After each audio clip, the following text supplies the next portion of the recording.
Puis, On réécoute ce il y a passage. l'Azawad. Il y en a qui veulent prendre le grand morceau du Mali du Nord là, pour faire leur indépendance. Regarde-moi ça. Quand ils savent qu'il y a du pétrole et qu'il y a du gaz, ils veulent prendre ça pour faire leur indépendance. Ils veulent créer l'Azawad. L'Azawad, c'est le Mali du Nord, de la frontière de l'Algérie.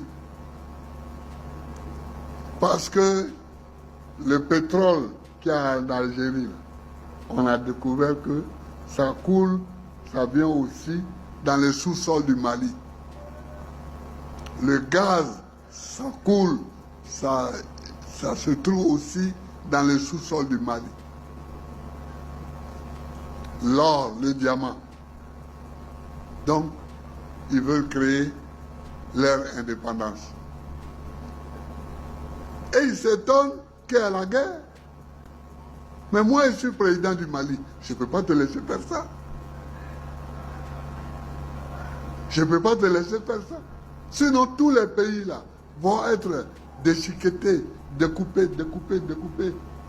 Dans chaque coin où on trouve une richesse, allez, on va prendre une indépendance. Au Mali, Burkina, Niger, est-ce un scénario qui se répète en Afrique? Oui.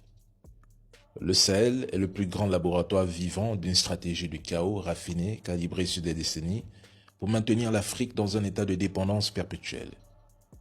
C'est un écosystème cynique qui se reproduit parce qu'il profite à beaucoup de personnes, en interne comme en externe. Ils ne veulent pas seulement contrôler le nord du Mali, ils veulent unifier et étendre leurs opérations dans tout le Sahel et vers les États côtiers du Golfe de Guinée. Si vos présidents signent des accords de non-agression avec ces groupes terreaux, demain, de nouveaux dirigeants refusent de poursuivre ces négociations dans vos pays. Que se passera-t-il ensuite?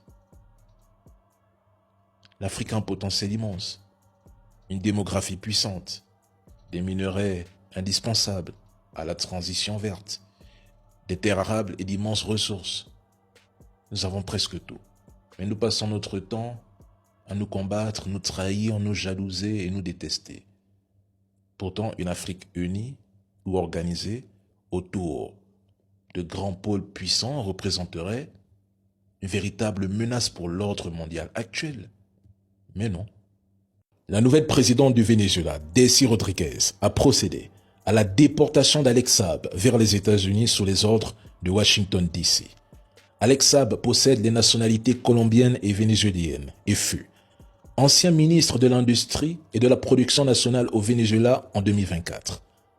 Le plus surprenant dans cette affaire, c'est que la nouvelle présidente du Venezuela, qui décide aujourd'hui de le déporter en le considérant comme un citoyen colombien, afin de contourner la constitution vénézuélienne interdisant l'extradition de ses ressortissants, était en 2020 l'une de ses proches alliés.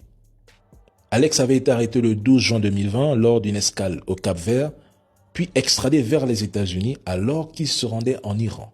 C'est après son retour au Venezuela à la suite de la grâce accordée sous l'administration Biden en 2023 que Nicolás Maduro l'a nommé ministre et Delcy Rodríguez était contre cette première extradition vers les États-Unis. Elle présentait Alex comme un diplomate vénézuélien innocent en mission humanitaire en Iran. Elle le soutenait. Elle disait que c'est un Vénézuélien. Ils ont travaillé ensemble avec Maduro dans des circuits sensibles liés au contournement des sanctions et à des dossiers économiques stratégiques.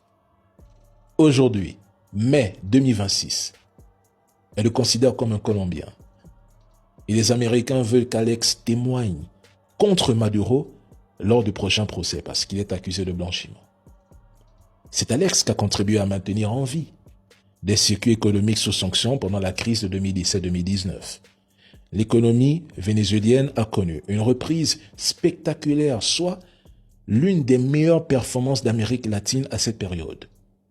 Alex servait d'intermédiaire entre la compagnie pétrolière vénézuélienne et des partenaires occidentaux comme Chevron ou JP Morgan.